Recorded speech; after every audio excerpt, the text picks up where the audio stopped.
마태복음 14장에 보면 매일 성경의 진도로 따르면 어제 주일에 해당되는 사건이 있었습니다. 그거는 세례 요한의 죽음에 대한 이야기였습니다. 여러분, 세례 요한이 예수님보다 6개월 먼저 이 땅에 태어났습니다. 세상에 나와서 세례 요한의 사역은 주님 오실 길을 마치 닦았던, 주님 오시기를 준비했던 사역을 했던 사람이었습니다. 그가 광야에 머물면서 세상을 향해서 회개를 선포했습니다.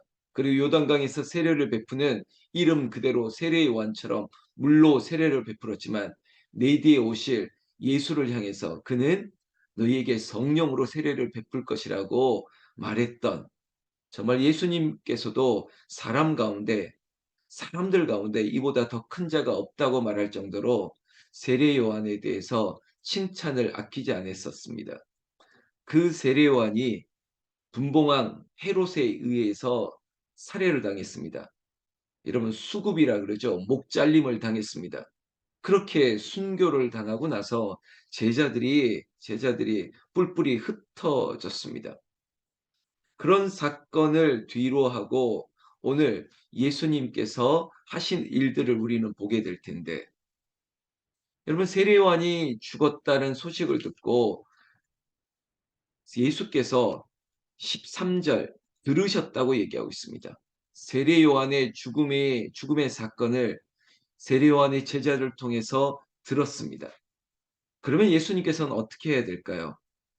여러분, 오늘 매일 성경에도 좋은 어떤 교훈을 주고 있는데, 뱀같이 지혜롭고 그리고 비둘기같이 순결해야 될 때가 있습니다. 여러분, 우리가 지혜로워야 된다고요. 때로는 피할 때는 피하는 것이에요. 여러분, 제가 꼭 이런 표현을 써서 제 수준을 경박하게 보셔도 됩니다. 그러나 적절할 수 있는 비유일 것 같아서, 여러분, 피해야 될 거, 뭐 이런 말 하지 않습니까? 무서워서 피하냐? 뭐 더러워서 피한다. 뭐 이런 말을 하는데, 자, 예수님께서 세례 요한의 죽음을 들었습니다. 그것은 분봉왕 헤롯의 광기였죠. 여러분, 그 헤롯 왕 분봉왕이 과연 무서워서 피한 것일까요? 아니면 제가 표현했던 것처럼 그래 더러워서 피했다 이런 것일까요? 아닙니다. 이 모든 것들은 여러분, 인자이신 예수님께서는 그를 따르는 무리에게 관심이 있는 것이고, 하나님의 아들 예수님께서 두려워할 것이 무엇 있겠습니다. 아니에요. 그게 아니라 피하시는 것이에요. 그 피하는 의도는 세례요한의 제자들뿐만 아니라 자신을 따르는 많은 사람들을 위함인 것이죠. 이 자리에 있는 우리 어머님들, 아버님으로 본다면 그렇죠. 그래, 이때는 내가 맞서 싸우기보다는 내 자식이 듣고 있으니까, 누군가가 이 소식을, 아니, 이런 소리를 들을 것 같으니까 누군가는 피해야 되지 않겠습니까? 여러분, 그 싸움을 전면전을 하는 게 아니라, 아니, 조금 물러날 때는 물러나야죠. 그것이 배도하거나 배신하거나 신앙의 정결을 지키지 않는다는 게 아니겠죠. 예수님도 마찬가지일 것입니다. 결국은 부모가 어느 한쪽이 피하거나 물러서는 이유는 가정의 평화 아니면 우리의 자녀들을 위해서 물러서야 될 때가 있는 것입니다.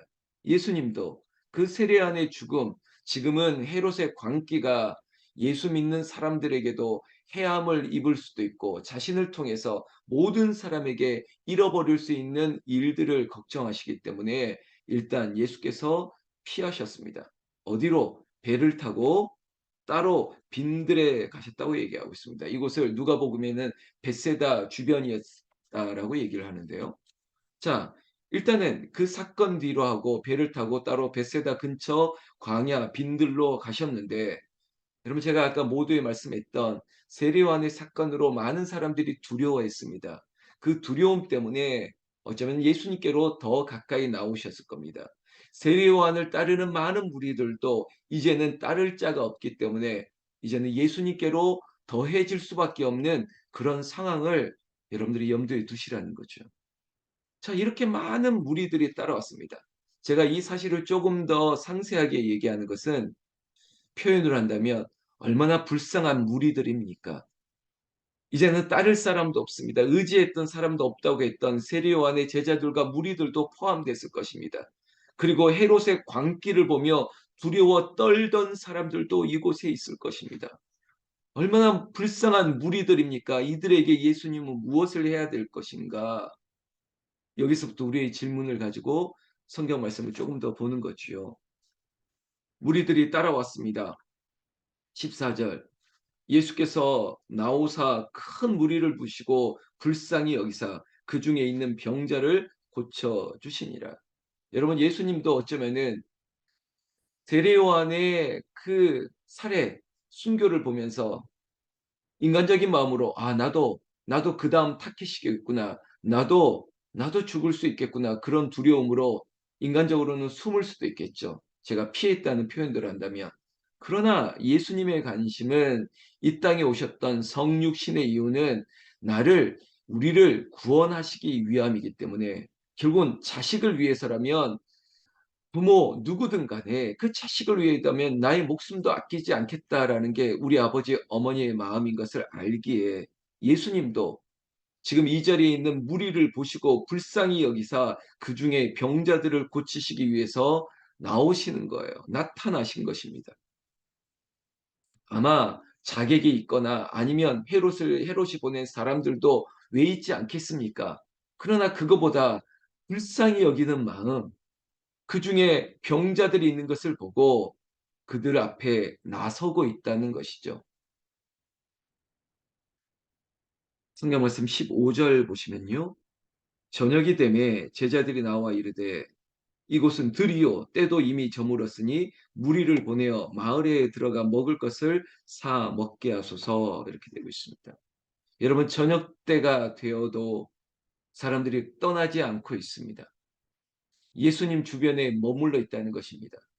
여러분, 이게 불쌍한 마음 아닙니까? 지금 갈 곳이 없습니다. 의지할 곳이 없습니다. 저녁이 되도록 그 무리들이 떠나지 않고 예수님 주변에 있다는 이 상황 자체가 얼마나 안타까운 것입니까? 저 구령마을에 화재가 났는데 어디 갈 데가 없어서 거기서 텐트를 치고 지낼 수밖에 없는 그런 상황을 보면 우리는 불쌍한 마음이 들죠. 그런데 지금 상황은 더한 겁니다.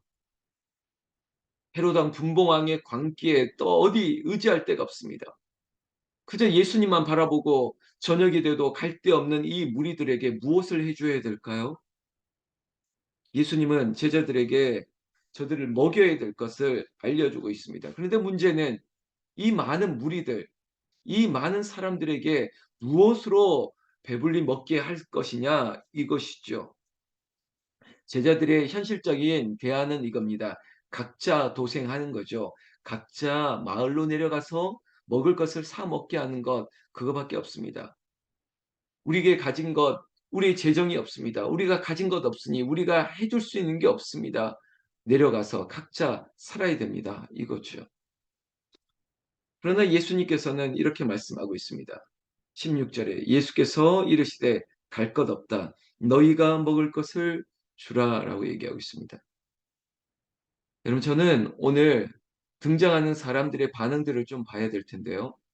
제자들 누군지 명시는 하고 있지 않습니다. 너희가 먹을 것을 주라라고 했을 때 여러분, 어떤 분은 이렇게 얘기합니다. 저도 목사다 보니까 어떤 권사님은 어떤 집사님은 이렇게 대답할 때가 있습니다. 아니, 뭐, 목사님 참 형편을 모르시네. 세상 물정을 모르시네. 아니, 지금 우리가 가진 게 없는데 뭘 주라는 거예요. 그렇게 앉아만 있으니까 현실을 모르시네. 막 이렇게 반응할 수도 있는 거겠죠. 제자들도 어쩌면 그럴 수도 있을 겁니다. 제자들이 이렇게 말하고 있습니다. 첫 번째 현실적인 대응은 먼저 제시를 했던 게 각자 도생해야 됩니다. 마을로 내려가서 각자 먹어야 되는 거 아닙니까? 두 번째, 예수님께서 먹을 것을 주라 했을 때 그 반응 보십시오. 17절. 제자들이 이르되 여기 우리에게 있는 것은 떡 5개와 물고기 2마리 뿐이니이다. 여러분, 이것이 현실적인 반응이고 현실입니다. 이것밖에 없다라고 말하는 것이죠. 2마리 뿐이니이다라고 말할 때 여러분, 이것은 불가능한 일입니다. 이것으로는 가능할 수 없다는 것을 분명히 그들이 어필하는 것이겠죠. 과연 그렇습니까?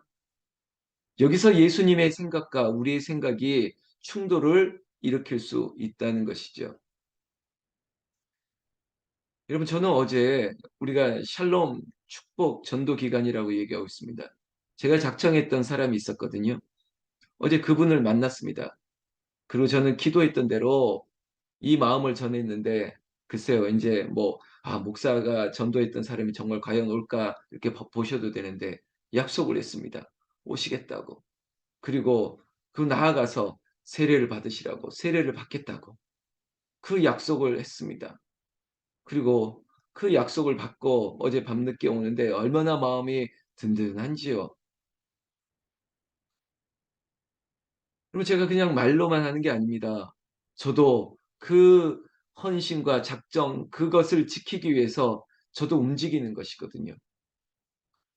항상 이런 얘기가 있습니다. 필드라고 하는 현장을 모르는 정책 데스크가 있을 때가 있습니다. 제가 전공이 노인복지 정책이었거든요. 이 정책이 현장을 모르는 정책이 되면 정말 답답해지거든요. 마치 공무원이 그냥 의자에 뭐 책상에 앉아서 이거 이렇게 막 펜대만 굴리고 저 현장에 저 실무자들이 하는 걸 모르면 이거 굉장히 어려운 일이 있는데, 마치 오늘 상황이 제자들이 예수님 정말 모르시네. 정말 아무것도 모르시고 이거 가지고 어떻게 먹이라고 하는 겁니까? 라고 반문할 수 있는 상황을 마주하고 있다는 거죠. 목사님은 뭘 아신다고 그래요? 뭐 이걸 어떻게 아세요? 이거 이렇게 하는 거 아시겠어요? 막 이렇게 반문할 수도 있는 상황인데 그 이상을 뛰어넘는 것입니다. 자, 예수님께서 뭐라고 얘기하실까요? 18절 이르시되 그것을 내게 가져오라 하시고 무리를 명하여 잔디 위에 앉히시고 떡 5개와 물고기 2마리를 하늘을 우러러 축사하시고 떡을 떼어 제자들에게 주심에 제자들이 무리에게 주었다. 이러한 인과관계 지금 진행들이 일어나고 있습니다. 지금 우리가 마태복음을 보면서 오병이어의 이 사건을 보고 있는데, 여러분 사복음서라고 하죠. 마태, 마가, 누가, 요한복음. 이 네 개의 복음서에 예수님의 행적이 동시에 기록된 것이 몇 안 됩니다. 그러니까 마태, 마가, 누가, 요한이 동시에 예수님의 사건을 예수님과 동행하면서 기록했던 기록들이 공통분모로 나타나는 것들이 몇 개 안 됩니다. 정말. 그런데 이 오병이어의 사건은 이 네 개의 복음서의 저자, 이 네 명의 제자가 다 기록하고 있습니다. 여러분 왜 그럴까요? 너무나도 인상 깊었던 사건. 아니 이거는 도저히 잊을 수도 없는 사건. 이거는 잃어버릴 수도 없는 정말 사건이었다는 것입니다. 그래서 네 개 복음서에 나타났던 이 사건을 조금씩 조금씩 비교해서 보면 관점이 다른 게 아니라 기록의 여부가 조금씩 다릅니다. 그중에 요한복음에 나타난 이 사건의 기록의 요한의 기록은 다른 복음서에서 빠뜨리고 있는, 어쩌면 좀 상세하게 기록하지 않았던 것, 마태, 마가, 누가는 이 오병이어가 어떻게 존재되었는지를 스킵하고 있습니다. 그런데 요한은 얘기하고 있습니다. 여러분들도 기억하실 거예요. 주일학교 때 들을 수 있는 이야기인데 바로 한 소년이 가져왔다는 것입니다. 한 소년이 가져왔다는 거예요. 그러니까 제자들이 이렇게 얘기했습니다. 여기 한 아이가 있어서 보리떡 5개, 물고기 2마리를 가져왔다는 것이죠. 그러니까 지금 마태복음에서 보고 있는 제자들이 우리에게는 떡 5개, 물고기 2마리뿐입니다라고 했던 그 존재의 실체의 시작점은 우리는 알 수 없는 한 아이로부터 시작됐다는 것이죠. 그 한 아이.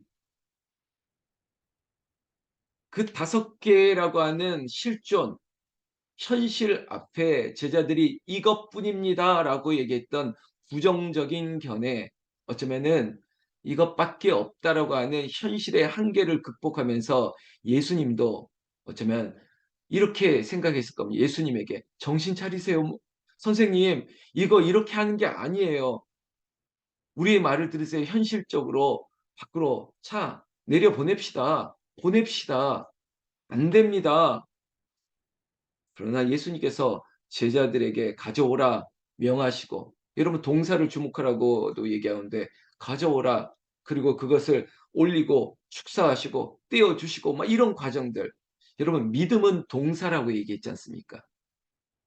여러분 어떻게 떡 5개 물고기를 가지고 가져오라라고 했을 때 그것이 움직임은 여러분 나중에 큰 후폭풍을 남길 수 있는 거예요. 그렇지만 믿음은 움직이는 거예요. 이 적은 것이라고 이것밖에 없다라고 안 된다라고 얘기하는 것들을 믿음은 움직이는 거예요. 가져와, 그리고 올리고 떼어주고, 이거 다 움직이고 보이는 건데 이거 나중에 안 되면 어떻게 할 것입니까? 그런데 믿음은 그게 아니에요. 믿음은 현실 앞에, 여러분들은 참 기도할 때 많이 쓰는 그런 문장이잖아요. 뭐 바라는 것들의 실상이고 보이지 않는 것들의 증거라고 얘기하지 않습니까? 이 5개인데 이것뿐입니다라고 말하는 게 당연할 것 같지만, 근데 예수님의 믿음은, 아니 우리가 예수님처럼 닮아가야 될 것은 뿐입니다가 아니라 그저 하나님은, 주님은 하실 수 있는 거예요. 예수님은 예수님처럼 그렇게 믿음으로 행하셨습니다. 19절에 제자들에게 주었습니다. 왜 주었습니까? 나눠주라는 것이죠. 마태복음 아주 간결하게 이 진행사항을 딱딱 짧게 우리에게 보여주고 있습니다. 왜냐? 19절에도 제자들에게 주심에, 제자들에게 무리에게 줬다는 거죠. 자, 그 다음에 결과가 21절이죠. 우리는 보지 않아도 알고 있습니다. 배불리 먹고 남은 조각이 12바구니에 가득 찼다는 것이죠. 그리고 먹은 사람들이 숫자가 남녀 중에 남자, 장성한 남자 외에 어린이 빼고 뭐 이런 거 다 빼고 5천 명이나 되었다라는 겁니다. 할렐루야, 놀라운 사건입니다. 나는 우리 교회가 오병이어 헌금도 있는데 우리에게 가중되어 있는 현실적인 무게들을, 이것을 이길 수 있는 게 뭘까? 바로 한 소년의 믿음, 한 아이의 믿음, 그리고 이것밖에 안 된 아이다, 이것 가지고는 안 될 것 같아라고 얘기하는 것이 아니라 주께서는 일하신다는 겁니다. 내가 생각하는 건 현실, 안 되는데, 안 되는데, 안 되는데, 그러나 여러분, 내가 생각하면 안 됩니다. 결국 내가 일하는 거지만, 그러나 주께 기도하면 주가 일하시는 거죠. 어제 설교 한 번만 더 들으세요. 여러분 생각하면 내가 움직이고 기도하면 주가 일하신다고요. 내 모든 생각을 딱 지워버리고 주께서 명하시는 대로 하면 어떤 역사가 일어납니까? 제자들도 처음에는 안 된다고 했을 겁니다. 그렇지만 제자들의 믿음도 여러분 있었습니다. 떼어주니 그대로 움직였죠. 저는 생각났던 예수님의 첫 번째 기적을 기록해 놨습니다.